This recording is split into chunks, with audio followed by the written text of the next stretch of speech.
Welcome to a new episode of Getting to the Truth in This Art. I'm your host, Rob Lee, and today's guest is Jaz Erenberg. Welcome to the podcast. Thank you for having me.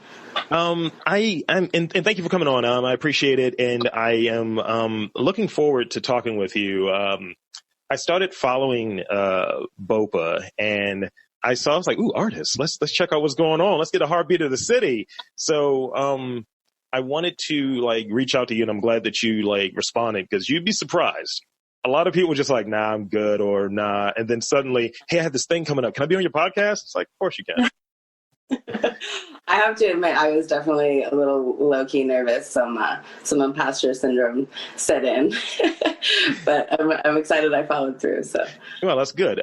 So I'd like to give the artists, the creator, the brands, all the people that come on an opportunity to describe their work. I think I can't really do it justice in describing what someone does, but I think it's better hearing it from the artist. So describe your work. Well, I call myself a community artist. I think not all the work I do is community based, but it's, kind of for the goal of creating community. So even my standalone paintings kind of speak about creating community and a more empathetic mindset. So that's kind of the umbrella that I work under. I tend to focus on ideas that we all kind of have in common. Home is one of those. Sure. That's hit especially hard these days with us, being all stuck at home. But I think since quarantine started, the goal of my work kind of evolved to showcasing Black resilience and Black joy. That's purposeful. That's impactful, especially like right now. You kind of already answered one of the questions there, so I'm glad about that. You're thinking ahead. Points for you. Is that I think I would be remiss not to mention that, yeah, we are in the middle of a pandemic. We have all of these other things that are happening. The race things that never really stop, actually. It's just that it's more at the forefront, and you even see with media and people's art that they're being more like, look, usually I would say, nah, we're going to be very specific about what's happening. Black people are experiencing this. And I think too often, and I want to get your take on it maybe, I think too often here with some of the creators that I speak with, and they kind of focus on this pain side, this kind of, yeah, man, it's hard being Black. And it's like, it's hard being anyone, but definitely we have a specific version of how hard it is. But I think having that shift and that focus on resilience, we get through this, we're going to be all right. And that, just joy. Like I had a picture that I posted of myself, and people were like, why don't you smile? I was like, it's carryover from the 90s. Black guys don't smile. And I'm smiling at it, and I was like, all right, now I kind of get this Black boy joy thing. So what are your thoughts on when, it's this kind of, maybe I'm wrong, but this kind of focus on the pain and the struggle more than the joy and the resiliency? So I think being an art educator kind of plays into this for me, teaching about art history. Sure. In a majority Black city, I teach at an all-girls school. So there's a lot that we kind of get to dig into together that we wouldn't necessarily in a different environment. And so I focus a lot on the art that came out of the civil rights movement. Okay. And the art that speaks to me the most and has the most kind of timeless quality that comes out of movements like this are the pieces that focus on joy, the pieces that bring light to the darkness, the pieces that focus on resilience, and just in spite of it all, none of this is new for us. We've been doing it. Our grandparents have been doing it. None of it's new, but we're still here, and we definitely more than matter. So absolutely, that's my goal. Yeah. So which mediums do you work in? And in that, I guess, question A or sub-question to that, which ones do you find to be the most challenging, and which ones are you know what, this is where I'm at right now. I enjoy this. This is good. Yeah, that's an interesting question for me because I feel like I'm a muralist, but I don't necessarily like painting. Painting is something that like is really kind of pushed down your throat when you go to art school. So it wasn't really like something I considered myself good at. But when it was reframed to me as creating a mural, it just like kind of changed how that as a concept fit in my brain. Yeah. I was a sculpture major, so a lot of woodworking, a lot of creating space and place. And murals do that through paint. So I kind of like fell into painting through this notion of like creating and transforming spaces. Yeah. So sorry. Yeah. No worries. So I guess I feel like painting is still kind of one of those mediums that I'm not 100% on board with if it's not a mural, and it's weird. That's just how it fits in my brain. Yeah, but I think the goal of most of my work is kind of to transform a mindset, to transform a space. So sculptural work, woodworking has always been close to my heart. I haven't done nearly enough of it in the past couple of years, but it's always the like tangible nature of it. Okay. Yeah, it was always inspiring to me. Yeah, I think like when someone is like, when he reframes something, like I've talked to different guests on here and they're like, oh, is this just an art podcast? I'm not really an artist. And I was like, well, how do you define that? And we started talking about it and then they're like, damn it, I'm an artist. I was like, what? It's like, I was like, you're welcome, awakening. Yeah. I think sometimes like something that you may naturally be good at, like I've always kind of shifted between just different arts. Like one of the first projects I was involved with, I was super young. It was a mural and it was in Little Italy. And, I got in trouble because I got paint all over my glasses and my parents were like, these glasses are expensive, right? And I was like, I'm in trouble. And then I kind of transitioned into doing my own comics and doing my own writing and things like that. And it's always been moving, but still having this kind of like linchpin, I guess, of what matters to me and just being able to go from different discipline to discipline and seeing what fits, what works for me, I guess. But having someone shift it in your head or kind of maybe help you reframe it is key. Let's see. Yeah, definitely. So maybe expound upon, you touched on where some of your inspiration comes from. Could you expound upon that a little bit? Yeah, I think one of the reasons that I've decided to stay in Baltimore is because Baltimore and I have a special relationship.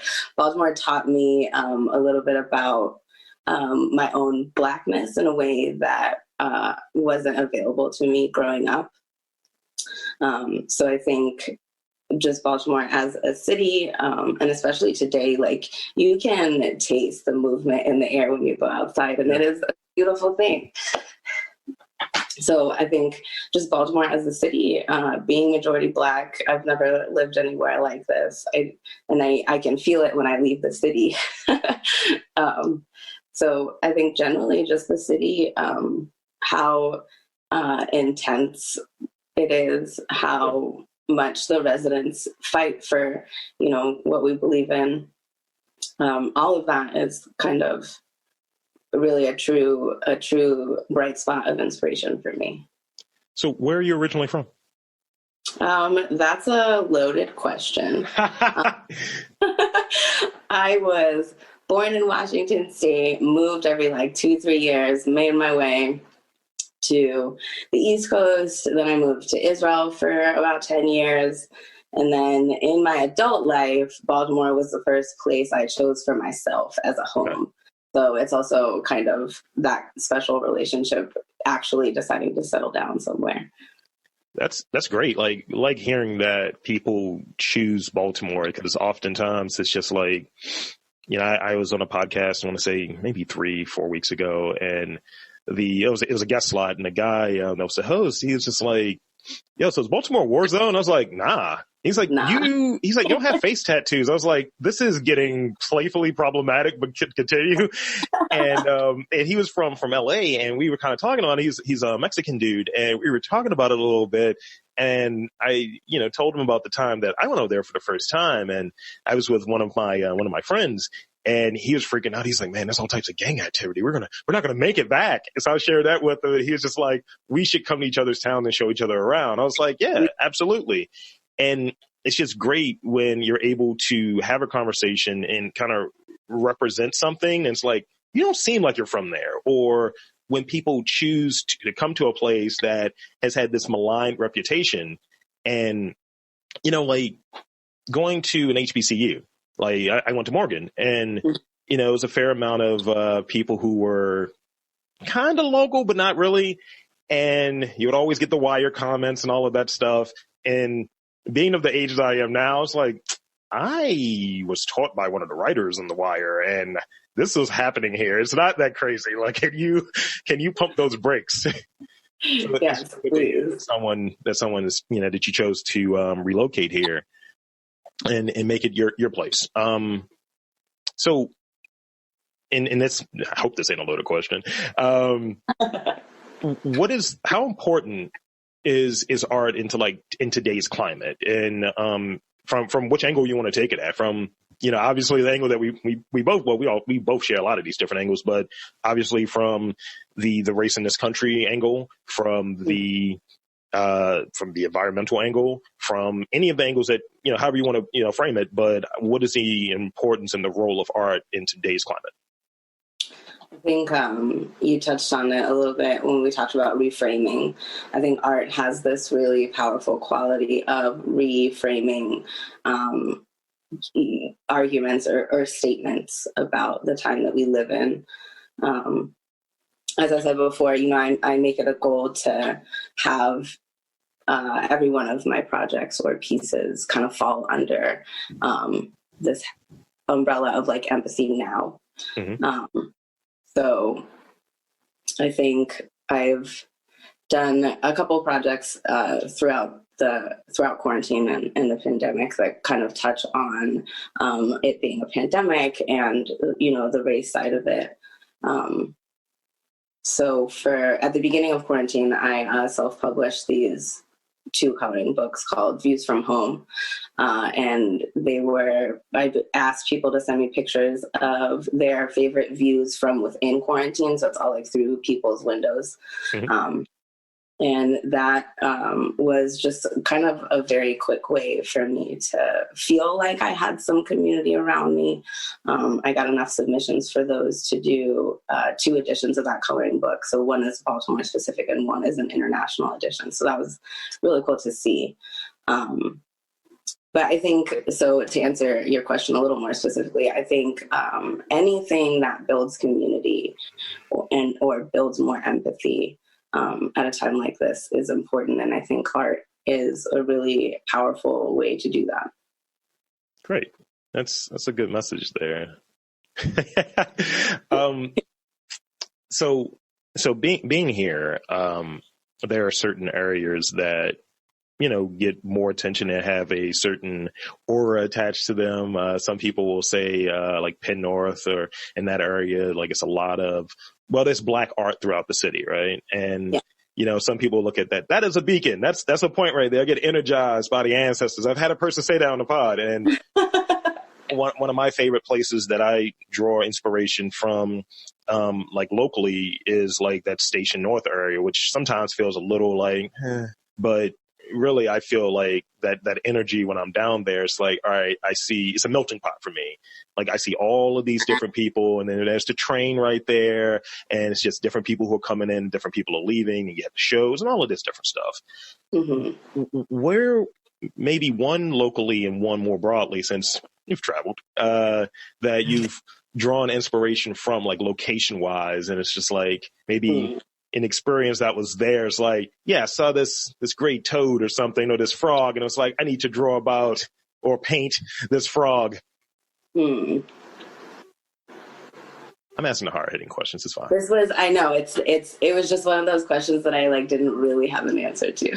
Oh, okay. Okay. Can I say that? I don't really have an answer. Sure. Absolutely. I mean, like, I think it's a thing where, like, you know, you can maybe able to you can go the real broad way. Like, I get it from everywhere. But yeah. Well, I guess I will say the water has always been like a very calming and present factor in my life. Just being in a port city that's like on the water. When I lived in Israel, it was always on the coast. So just, I mean, I guess that's one of the reasons why I chose to live in Baltimore in the first place, is it being close to the water, even though our water is disgusting. But Mr. Trashwell is doing a good job. No. Yes. Yeah, that's the thing. I share that too. Like some of my favorite places, I joke about them. I call them portals, but I was like, it's a portal to weird. Like Baltimore, I was like Long Beach and New Orleans. Like those are my favorite places, and I get some degree of like inspiration to go a little like more outside of Baltimore, and especially New Orleans, just because it's so many different things coming in to make like one solid cohesive thing, but it's a bunch of different things. It's, I used to use this example around some of my my white counterparts in corporate America back in the day. It's like, yeah, it's like a gumbo. And it's like, yeah, that's Gumbo Rob right there. I was like, nah, can we cut that? You know? So with some of the things that you've done, like the coloring book really is because I remember this, what is it, like coloring? It's like coloring therapy maybe. And they have those, like Color Me Zen, like coloring books. Yeah, I do that shit. Hell yeah.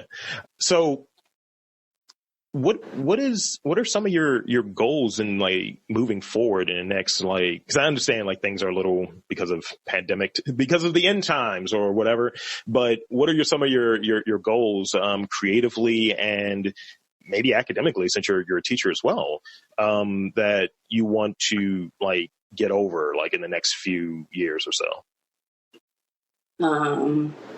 Well, in the next few years, I guess we're dreaming big. Okay. There's this kind of citywide mural project that is about like connecting neighborhoods and communities in that way, that a fellow creative and I are trying to get funding for. So that's all you get about that. But basically, like, the inspiration for that was one of the things that is so like blatant about Baltimore is the distance between communities. And that's always something that, like, it's been like out there in bold for me to see in every community. And I have a mural in Cherry Hill, Highlandtown. I'm about to do Station North. So they're all really different communities. And, that's always been something that's like been so blatantly out there for me. And so it's kind of been a goal to connect those. So in projects moving forward, the goal is to do that on a much larger kind of scale. But currently, like, let's say in the next 2 months, I have a couple projects going on. I'm about to paint a Black Lives Inspire mural on West North Ave. I'm really excited about that one. I did some fundraising for it. I made hand-painted protest signs, and I got donation, on a donation-based kind of funding. So we raised some money for materials for that. So I just got a wall this morning, actually. So I'm very excited. Congrats on that. Yeah, thank you. And then Impact Hub Baltimore is actually having a gallery. Oh my gosh, let me get the right words. A window gallery opening in early September that they asked me to be part of. So that's going to be exciting too. All right there, Jazz. Yeah.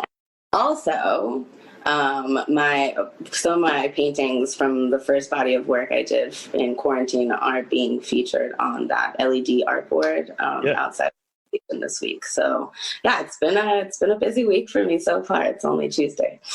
Yeah, I mean, I even feel more impressed in my booking abilities to get you on this podcast with all of this.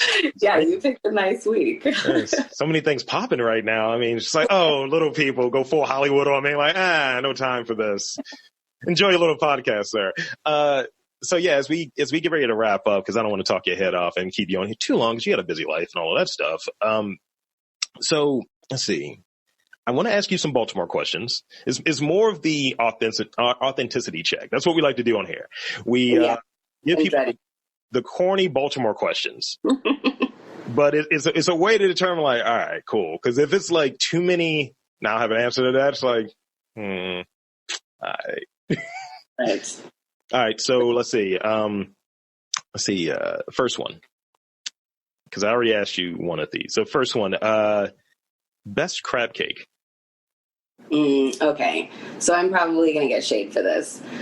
Starting off strong. There's a place in Bells. It's called The Point, and they do smoked crab cakes.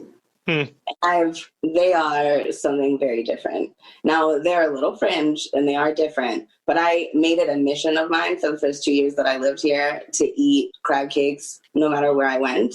Yeah. And I did my research. Okay. And this smoked one, by far, is the best. Funny story. So during this period, like I believe to pick up new skills. That's the thing that I wanted to do. Some people are just home, just putting on a quarantine 15. I've been fasting, I've been working out, and I've been picking up new skills. And one new skill I picked up is smoking. Not weed or cigarettes, but smoking meats. So I've been smoking crab cakes. Oh, yes. So you know what it's about. Yes. And mine's are more pretentious with my quasi-Blasian aesthetic, where they're kind of Japanese inspired. It's like, oh, some furikake, and I'm going to put a little bit of this in there. And people come by and they're like, all right, man, this is good. This is non-canonical, but this is fine. But I get it. The smoked crab cakes. Now I'm going to have to try it. So points. Yeah. Yes. So, let's see. Second question. Best snowball flavor. I mean, egg custard. I didn't know what it was when I moved here. I try it. Everybody was like, you have to try it. You can't be here and not try it. And then there's just no going back. Okay. Yeah, so far you're 2 for 2. You know, part of it is a little self-aggrandizing on my part, but you know, you're 2 for 2. And let's see, the last question before you get off of this hot seat. Let's see,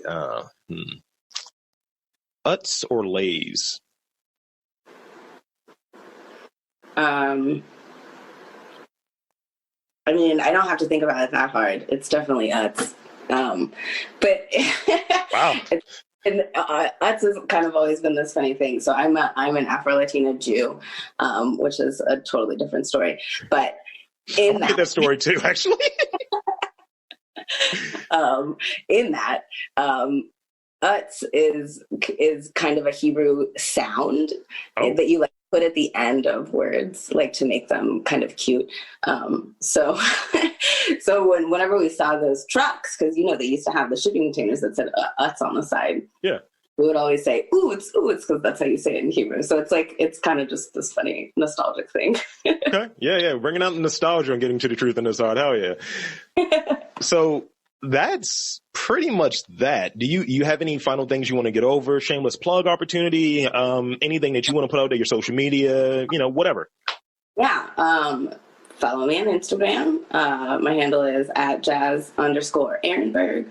It's just my name. My website is also my name. So as long as you remember that, you'll be able to find me. This has been fantastic, and I've had a lot of fun. And I'm Rob Lee for Jaz Erenberg saying, there's art all around Baltimore.